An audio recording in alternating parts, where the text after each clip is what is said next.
Bismillahirrahmanirrahim. Alhamdulillahi Rabbil alamin. Wassalatu wassalamu ala rasulina al-karim wa ala alihi wa ashabihi ajma'in. Amma ba'd. Assalomu alaykum va rahmatullohi va barakatuh. Azizlar, biz yuqorida Abdulloh Sirajuddin rahimahullohning sharhlari asosida Sharh Bayquniyani o'rganayotgan edik.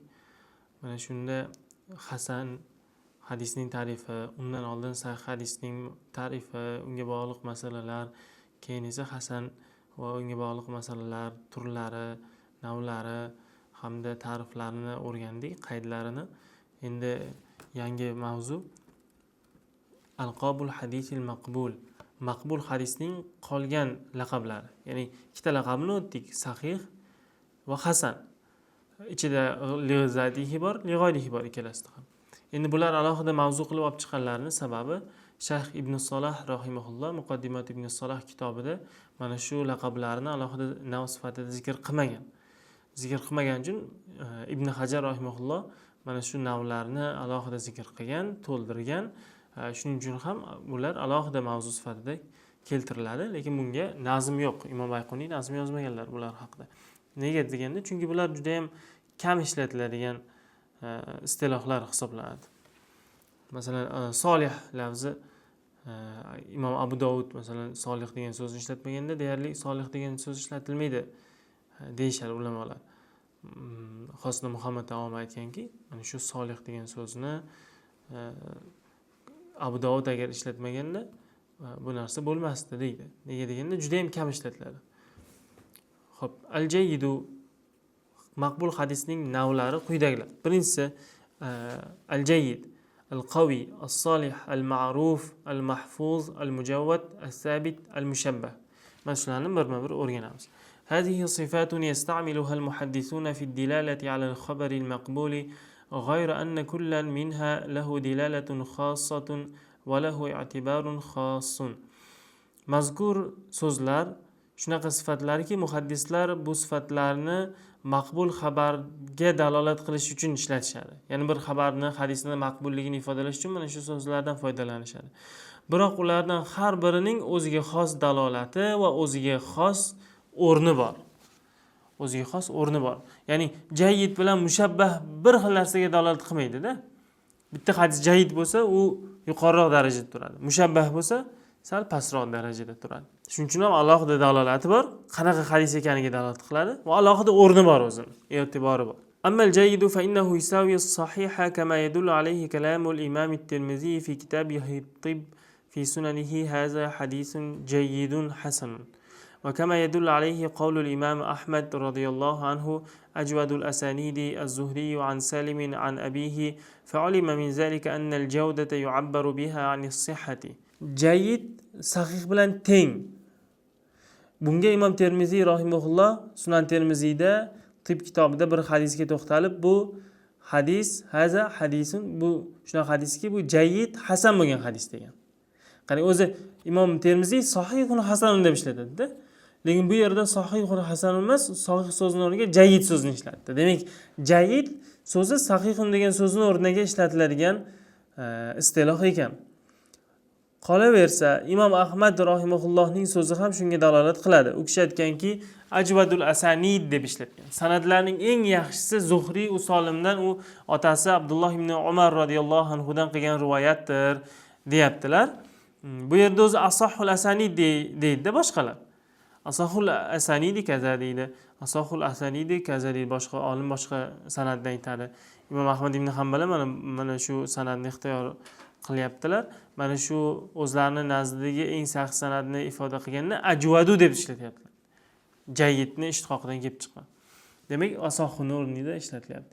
Shunda ma'lum bo'lyaptiki, al-javda, ya'ni jayyidlik sahihlikdan ifoda qilinadigan narsa. Ya'ni sahihlikdan ta'bir qilinadi. Sahih demaysizda o'rniga jayyid so'zini ishlatasiz. Illa annal jihbiza minhum la ya'dilu an laqabi as-sahih ila laqabi al-jayyid illa li nuktatin ka'an yartaqi al-hadithu 'indahu 'an rutbati al-hasan li zatihi wa yataraddada fi bulughihi rutbata as-sahih fal-wasfu bihi adna min al-wasfi bis-sahih wa kadhalika aydan al-qawiy. Lekin ulamolarning ichidan o'ta mutqini, o'ta hofizi sahih so'zidan voz kechib jayyid so'ziga o'tmaydi, illa u yerda bir nima bo'ladi. Bir nuqta bo'ladi. Nima nuqta bo'lishi mumkin desa, masalan, o'sha muhaddisning nazdida oldida turgan hadis hasan lizodihi rutbasidan yuqoriroq, lekin sahihga yetgan yetmaganida ikkilanib turgan bo'lsa, bir hadisi o'rtada endi o'rtada turgan hadis bo'lsa, mana shu nuqta bo'lishi mumkin jayyid deb ishlatishida. Falvasfu bihi demak jayyid deb vasflash sahih deb vasflashdan pastroq turadi. Al-Qaviy ham shunday. Al-Qaviy ham sahihdan pastroq turadi, hasandan yaxshiroq turadi, sahihning o'rnida ba'zida ishlatiladi deyilyapti. Lekin bu gaplari tepadagi Imom Ahmad gapiga tushmaydi. Ya'ni ajvadul asanid deganda Imom Ahmad ibn Hanbal sahihga sal yetmaganu, sahihga yetganida taraddud qiladiganim sanad Zuhri, Solim, Ibn Umar degan ma'noda ta'vil qilsak to'g'ri bo'lmaydi. Imom Ahmad ibn Hanbal ajvadul asanid deb asahhul asanid ma'nosida ishlatyapti. Va amma as-solihu fa huwa shamilun lis-sahih wal hasan li salahiyatihi lil-ihtijaj bihima wa yusta'malu aydan fi da'ifin yasluhu lil-i'tibar. Ammo solih lafziga kelsak, bu solih degan so'z hasanni ham, sahihni ham o'z ichiga oladi. Chunki bular ikkalasidan ham hujjatlanishga yaroqli bo'lgan hadislardir. Shuningdek, i'tiborga, ya'ni shohid mutavatga yaraydigan zaif hadisga ham ba'zida solih deb ishlatilgani kuzatilgan. Men ikkinchi ta'liqda izoh beryaptilar Abdulloh Sirojiddin. Ayustamalu fi wasfi da'ifin lam yashtadda da'fuhu فهو لا يصلح للاحتجاج به ولكن يخرج حديثه للاعتبار في المتابعة والشواهد. Yani bu solih so'zi zaifligi o'ta kuchayib ketmagan zaifga ishlatiladi. Zaifga ishlatilsa ham o'ta zaif bo'lmasligi kerak-da u. Zotan solih ehtijoj uchun solih bo'lmaydi. Ya'ni bunaqa zaif hadis, zaif deylik. Fahuva, ya'ni zaif hadis ehtijoj uchun salohiyatli bo'lmaydi-da. Lekin hadislari keltiriladi, mutobaat va shohidlarda e'tiborga yarashi uchun deyilyapti. Ya'ni o'zidan boshqa shu ma'nodagi hadislarni qo'llab-quvvatlash uchun o'tadi. Oldingi darsda ham o'qib o'rganganimizdek, o'zi bilan teng darajadagi hadislar ham bir-birini qo'llab-quvvatlaydi. Lekin uni juda yuqori darajaga olib chiqa olmasa ham, hech bo'lmasa la asalahulikdan olib chiqa oladi. Bu yerda ham shunaqa. Juda zaif hadis haqida aytayotgan bo'lishlari ham mumkin bu yerda. Juda zaif hadis ehtijoj uchun yaramaydi-yu, lekin mutobaat shohidlarda yaraydi deyapti. Endi bu juda zaifligining ham sababiga bog'liq albatta. Fosiq bo'lsa yoki kazzob odam bo'lsa, buni hadisi boshqa hadislarga shohid mutobaat bo'lishga ham hatto yaroqli bo'lmaydi. U o'zidan boshqa hadislarni hasanga, sahihga chiqaradigan kuchi bo'lmaydi u hadisda. Agar lammashtadda, ya'ni zaifligining kuchli bo'lgani sababi fisq keziblar bo'lsa. Lekin sayyiul hifz bo'lsa yoki fi hifzihi su'un kabi hifziga ta'na etadigan odamlar bo'lsa yoki ixtilot bo'lgan odamlar bo'lsa, bular boshqa tariqlardan o'sha hadisni kelishi orqali injibor bo'ladi deyilmoqchi. Va ammal ma'rufu fa yuqabiluhu al-munkar wal mahfuzu yuqabiluhu ash-shadhu kama sayattadihu zalika inshaalloh ta'ala. Va ammal mujawwad was-sabitu fayashmalani as-sahih wal-hasan. وأما المشبه فيطلق على الحسن وما يقاربه فهو بالنسبة إلى الحسن كنسبة الجيد إلى الصحيح. معروف munkarni muqobilida turadi. Ma'ruf degani siqa roviyni zaif roviga xilof bo'lish. Munkar esa zaif roviyni siqa roviga xilof bo'lganligi. Wal mahfuz esa shoz uni muqobilida turadi. Siqa o'zidan siqaroqqa muxolif kelsa, o'sha siqa shoz bo'ladi, o'zidan siqaroqlar esa mahfuz bo'ladi. Bundan boshqa ta'riflar ham bor albatta bularga, bu keyin batafsil o'tlar. Mujawvad sabitlar esa bular sahihni ham, hasanni ham o'z ichiga oladi. Mushabbah esa hasanga va hasanga yaqinlashib qolgan zaifga ishlatiladi. Demak, mushabbah hasanga nisbatan xuddi jayyidning sahihga nisbatan manzilasida turadi. yuqorida aytilgandek jayid hasan bilan sahih o'rtasidagi narsa edi, esingizda bo'lsa. Endi bu yerda esa mushabbah jayid bilan sahihni hasan bilan zaifni o'rtasida turadi. Hasanga yaqinroq kelgan hadisga mushabbah deyiladi. Bu hamma laqablarni Hofiz Suyuti rahimahulloh o'zining manzumasida jamlab qo'ygan. Walil qabuli yutliquna jayyida va sabita as-saliha wal mujawwada va hazihi bayna as-sahih wal hasan wa qarrabu mushabbahatin min hasan va hal yukhassu bis-sahih sabitu aw yashmalu al-husna niza'un sabitu deyapti. Qabul hadisga jayyid deb ishlatishadi, sabit deb, solih deb, mujawwad deb ishlatishadi. O'zi as-sabit va solih deyilishi kerak edi. Bu nazmni rioya qilinib, as-sabit bilan as-solihning o'rtasidan vav atf harfi olib tashlangan. Bu ya'ni mujawwad laqabi yoki bular as-sabit ham, solih ham, mujawwad ham uchalasi shuncha hazihi deb muannasni beryapti. Jayyid, sabit, solih, mujawwadlar sahih bilan hasanni o'rtasida turadi. Mushabbahatlarni esa hasanga yaqin qilishgan. Mushabbah hadislarni hasanga yaqin, ya'ni zaifdan yuqori hasanga yaqin. Endi sobit so'zi sahihga xosmi yo hasanni ham o'z ichiga oladimi desa, bunda nizo sobit bo'lgan. Nizo bor. Ya'ni nizo bor degani ixtilof bor. Sobitni ba'zi ulamolar yo'q, bunga hasan kirmaydi sobitga desa, ba'zi ko'pchilik ulamolar sobit deganda hasan ham tushuniladi. Chunki hasan hadis ham ehtijoj uchun yaraydigan, sobit yo'l bilan bor bo'lgan, mavjud bo'lgan hadis deyishgani uchun sobit degan hukm ichiga hasan ham kirib ketadi deyishgan. Ya'ni hasan ham kirib ketadi degani sahih kirgandan keyin albatta hasan ham kirib ketadi. Bu gap u haqda emas. Gap shundaki, sobit deb vasf qilinganda uni orqasida hasan turgan bo'lishi ham mumkinmi? Yo illoki sahih turadimi desa, hasan turgan bo'lishi ham mumkin. Ya'ni olim bir hadisga sabit deb ishlatsa, undan hasanni nazarda tutayotgan bo'lishi ham mumkin ekan. Keyingi mavzu ad-daifu, zaif hadis haqida. Bismillahirrohmanirrohim. Va kullu ma an rutbatil husni qasur fa huwa ad-daifu wa huwa aqsaman kasur. Hasan darajasidan qosir bo'lgan, pastda bo'lgan hamma hadis u zaif bo'ladi va u juda ham ko'p taqsimotlarga bo'linadi. Zaifning turlari juda ham ko'p. Ad-daifu huwa ma lam yajma' sifatil qabulil mashrutati fil hasani was sahih. Bu fahwa degani, wahwa degani va huvadan qisqartirilgan. Arab tilida mana shunday o'qish ham joiz bo'ladi. Demak, zaif hadis degani hasan va sahihda shart qilingan qabul sifatlari topilmagan. Mana shu topilmagan emas, shu sifatlarning hammasini jamlamagan hadis zaif hadis hisoblanadi.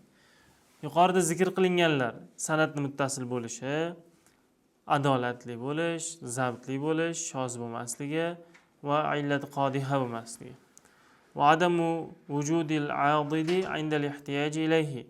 Unga ehtiyoj tushganda qo'llab-quvvatlovchi bo'lmasligi. Va zalika fil masturi va ashbahihi kama taqaddama. Uni qo'llab-quvvatlaydigani bo'lsa, bu lizatihi, lig'oyrihini ham o'z ichiga olmoqchilar. Mana 5 ta shart bor o'zi.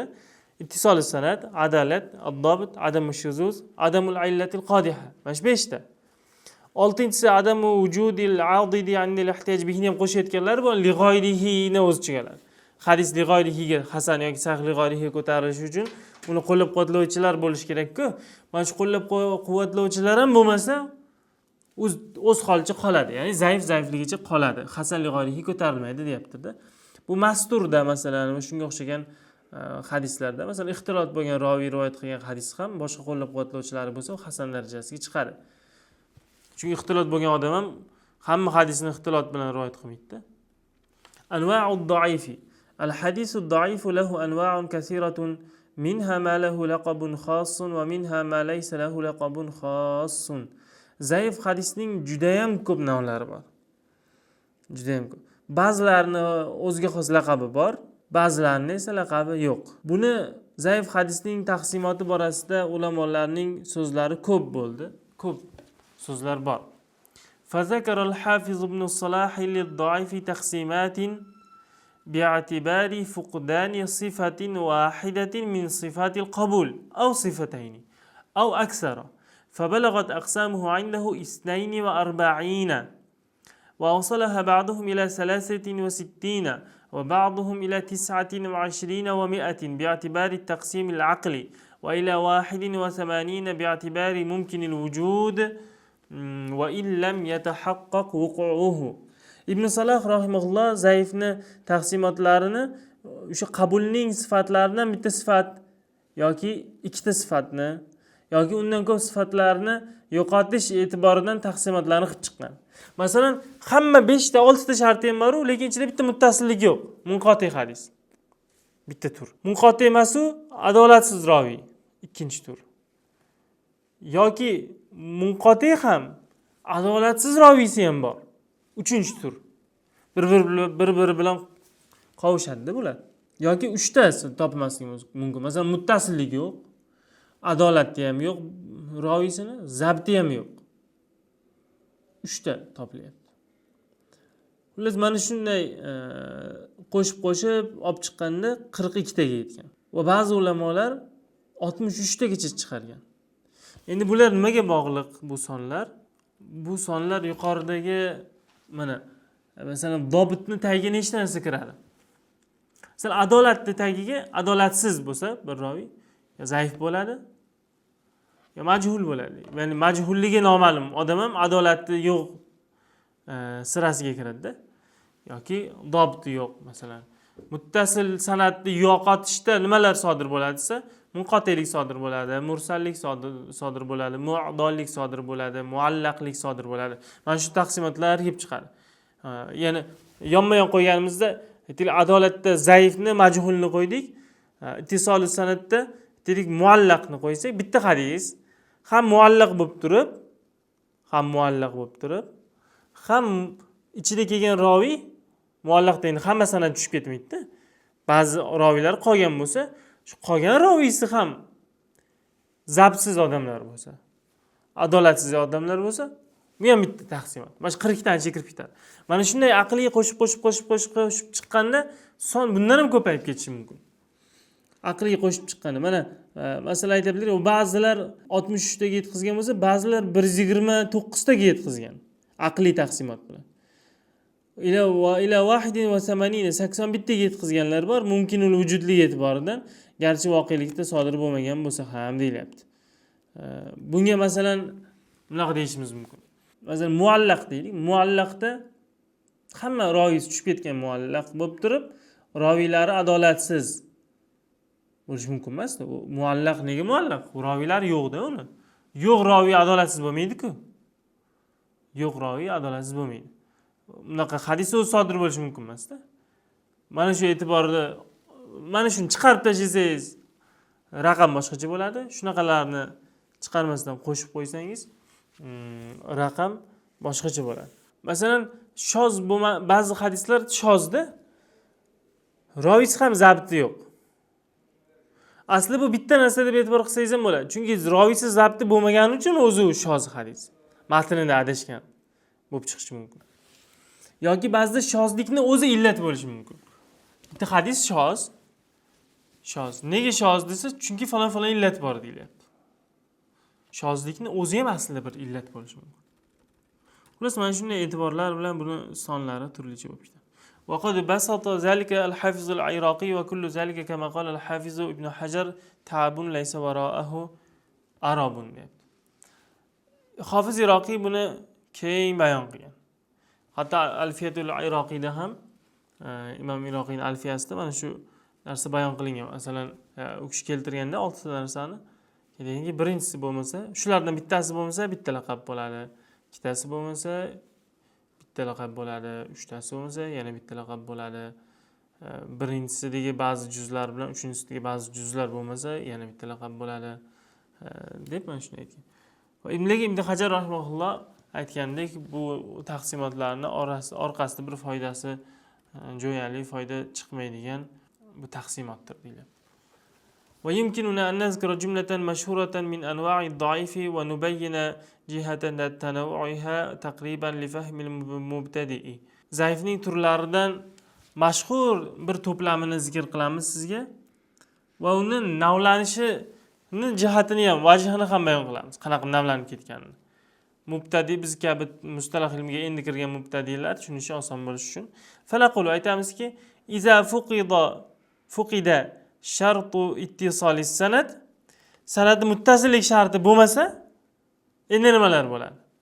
Fa in kana min awwalis sanadi walau ila akhirih fa huwa al-mu'allaq wa in kana min akhirih fa huwa al-mursal على خلاف في الاحتجاج به وإن كان من وسط السند فإن كان الساقط من الرواة واحدا فهو المنقطع وإن كان اثنين إثر بعضهم فهو المعضل ويدخل في هذه الزمرة أيضا المعنعن الذي لم يحكم باتصاله deyilyapti. Sanadni muttasillik sharti topilmasa, mana shunda quyidagi holatlar yuz berishi mumkin. Agar sanadning boshidan oxirigacha bo'lmasa, hadis bo'lmasa, bu muallaq deyiladi. Agar oxiridan bo'lmasa, u mursal deyiladi. Mursalni qabul qilishda ixtilof bor. Muhaddis, ahli hadislar olmaydi, fuqaholar oladi. Va in kana min agar sanadning o'rtasidan bo'lsa, tushib qolgan raviy bitta bo'lsa, u munqati deyiladi. Ikkita bo'lsa, ketma-ket bo'lsa, mu'dal deyiladi. Hamda bu zumraga, bu guruhga mu'an'an ham kiradi, qaysiki muttasil deb hukm qilinmagan. Ya'ni bir hadisga muttasil deb hukm qilmadingiz, mudallis bo'lgan odamlar tarafidan mu'an'ana bilan rivoyat qilingan bo'lsa, bu ham shu hukman munqati deyiladi. Wa amma idza fuqida shartul adalati fa in kana zalika bisabab al-jahalati bi'ayn ar-rawi aw halihi fa yuqalu fihi da'ifun lil jahli bi'ayn ar-rawi aw bihalihi. وإن سمي الراوي باسم غير معين فهو المبهم وإن كان فقد العدالة لفسق الراوي أو كذبه فإنه يدخل تحت لقب المتروك وإن كان ذلك مع المخالفة فهو المنكر على رأي من يشترط فيه المخالفة. أما عدالة بمثلا راوي adolat sharti topilmasa quyidagi holatlar sodir bo'ladi. Agar o'sha adolatsizlik majhullik sababli sodir bo'lgan bo'lsa, ya'ni roviyni aynini tanimaymiz yoki holatini bilmaymiz, tanisak ham. Masalan, Qo'ziyev Teshaboy desa, ismi bor. Undan bittagina odam rivoyat qilgan, lekin uni tanimaymiz. Kim? Darajasini ham, holatini ham bilmaymiz. Bittagina odam rivoyat qilgandan keyin u haqida ma'lumot ham yo'q o'zi. Rivoyati ham deyarli kam, juda ham. Deyarli yo'q desam bo'ladi. Mana shu holatda, mana shunday holatda u muvham deyiladi. Ya'ni mana shunday yuqol fihi bilan hadisga doif deyiladi. Nega desa, chunki biz roviyni aynini yoki holatini bilmadik. Halu roviy degani roviyni holati, masalan, unda ikkita odam rivoyat qilgan bo'lishi mumkin-ku, lekin baribir bilmaymiz. Uni hech kim jarh qilmagan, ta'dil qilmagan, botinini bilmaymiz-da. Zohiridan adolatli ko'rinib turgan bo'lsa ham. Agar u roviy muayyan ism bilan nomlanmasa, mubham deyiladi. Masalan, rajul an rajulin deb rivoyat qiladi sanadda. Bu mubham deyiladi. Agar roviyning adolatsizligi uning fosiqligi uchun yoki yolg'onchiligi uchun bo'lsa, bu matruk laqabi ostiga kiradi. Agar bu narsa muxolifat bilan bo'lsa, ya'ni roviy fosiq yoki kazzob bu, kamiga boshqa hadislarga muxolif ham hadis, muxolif. Munkar deyiladi. Munkarda muxolifatni shart qiluvchilar nazdida. Ba'zilar munkar bo'lish uchun hadisni sanadida muttaham odam bo'lsa bo'ldi deyishgan. U munkar bo'laveradi.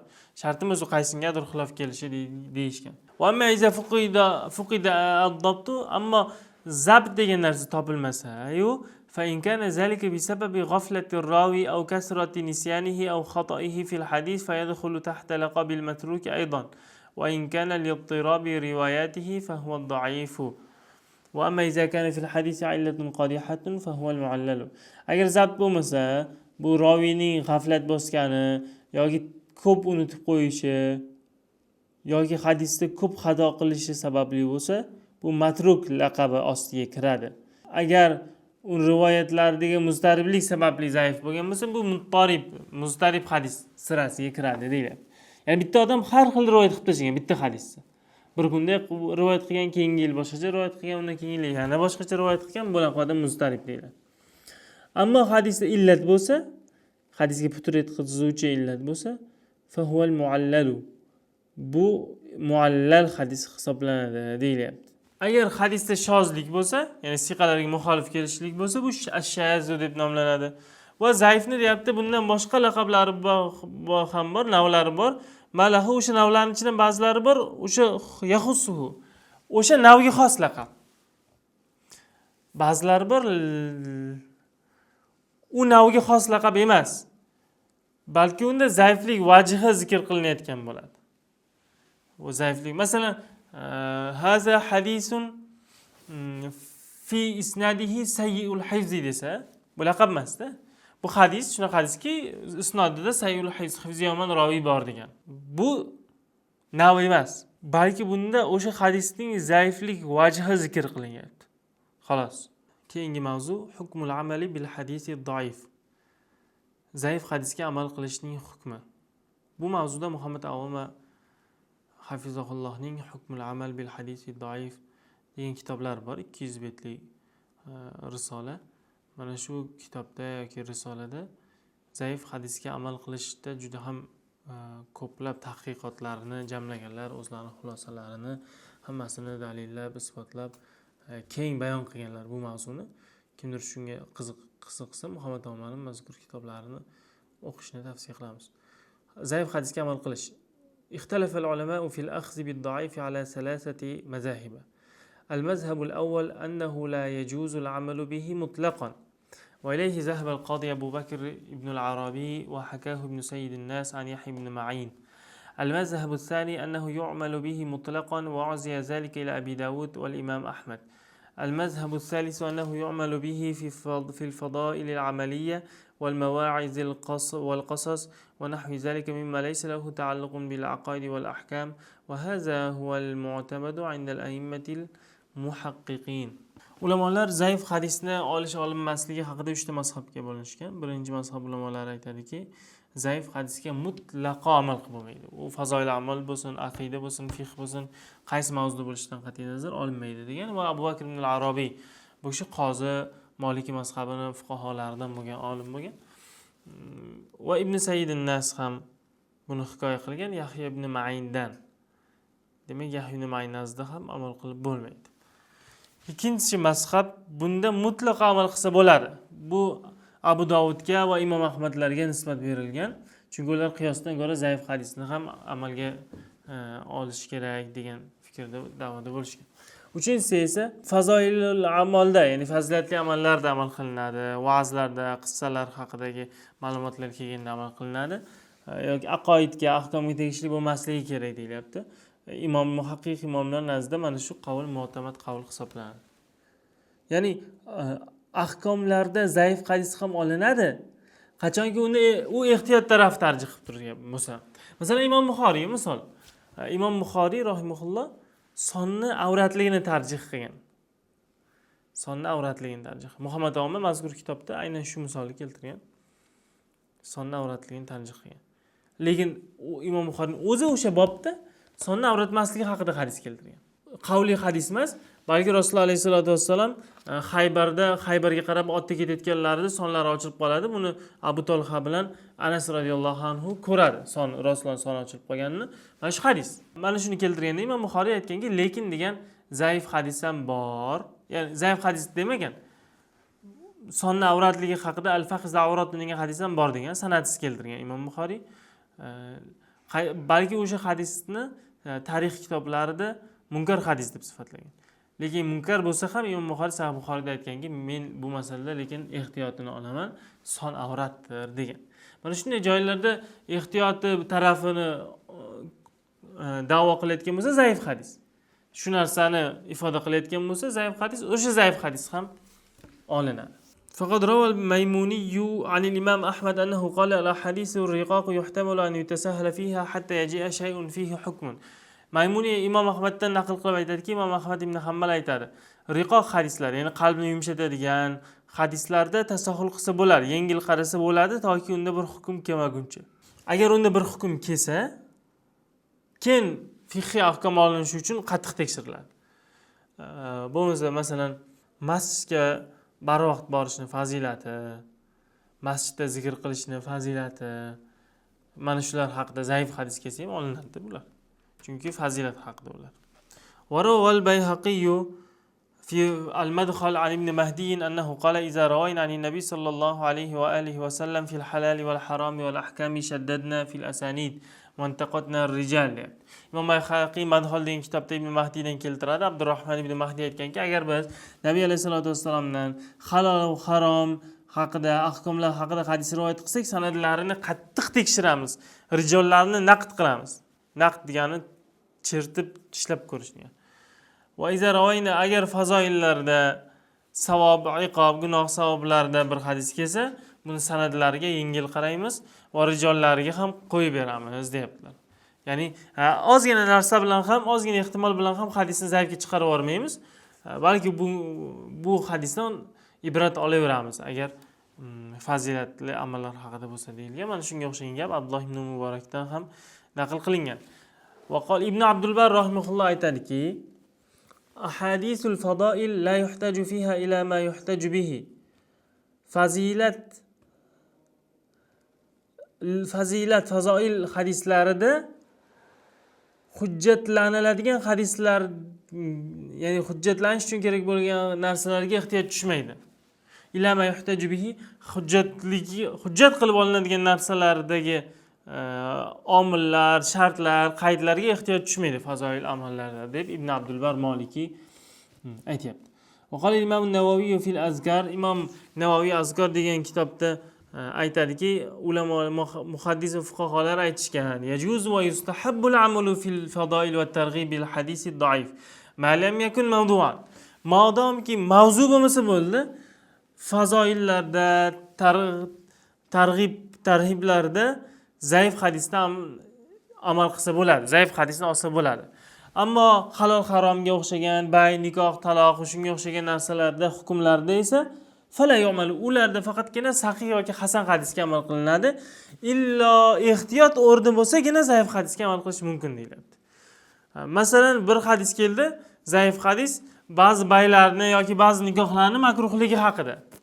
Falonchiga masalan uylanishdan qaytarilgan desa, zaif hadis kelgan bo'lsa, mustahabi shundan ehtiyot bo'lish kerak, lekin vojib emas deyiladi. Zaif hadis kelsa va uni qiyos ham qo'llab-quvvatlamasa, demak undan ehtiyot bo'lish kerak bo'ladi.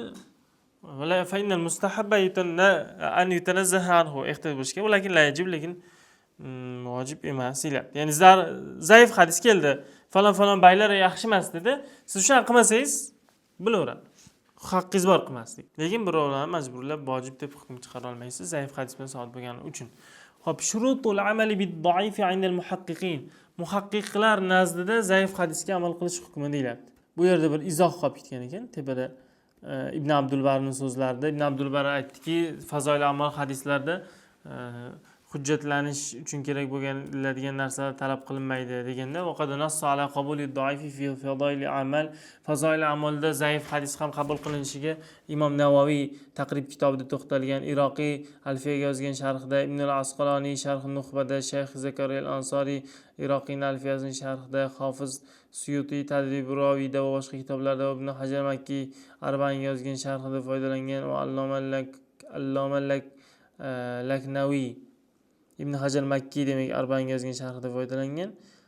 Alloma Laknaviy esa bir risola yozgan, Al-Ajbuwatul Fadila lil Asalatil Asharatil Kamila degan kitob. Lahu fiha bahsun, bunda ham bu borasida turli to'kis bahs qilib berilgan. O'shani o'qisangiz bo'ladi deyapti.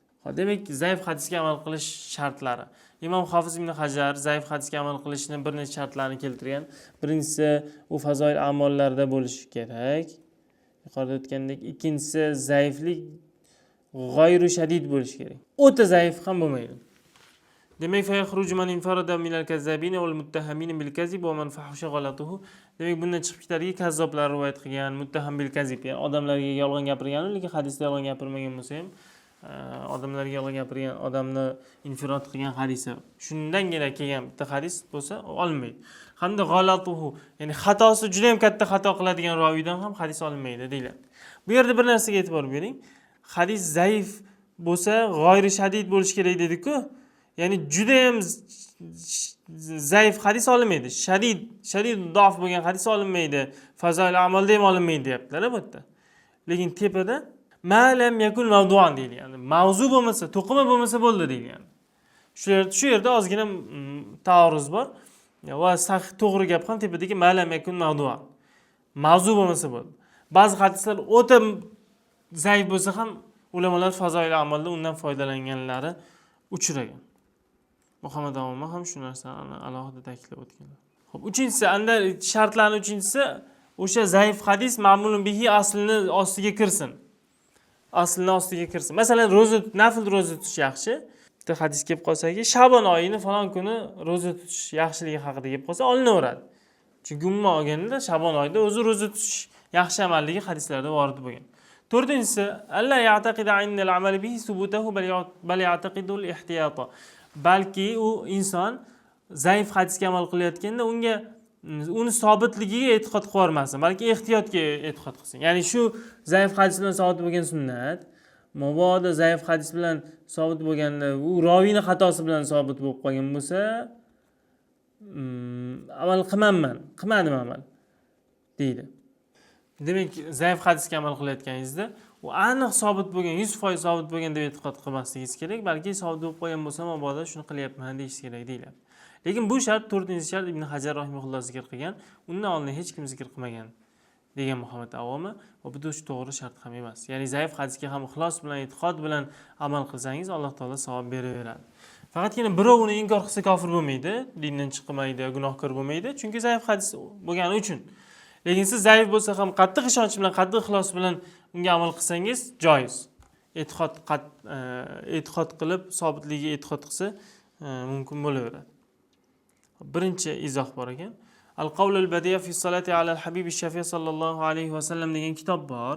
Shamsiddin Saxoviyniki. U kishi aytadiki, men shayximiz Ibn Hajar Asqaloniydan ko'p bora eshitganman. U kishi zaif hadisga amal qilishning 3 ta sharti bor degan.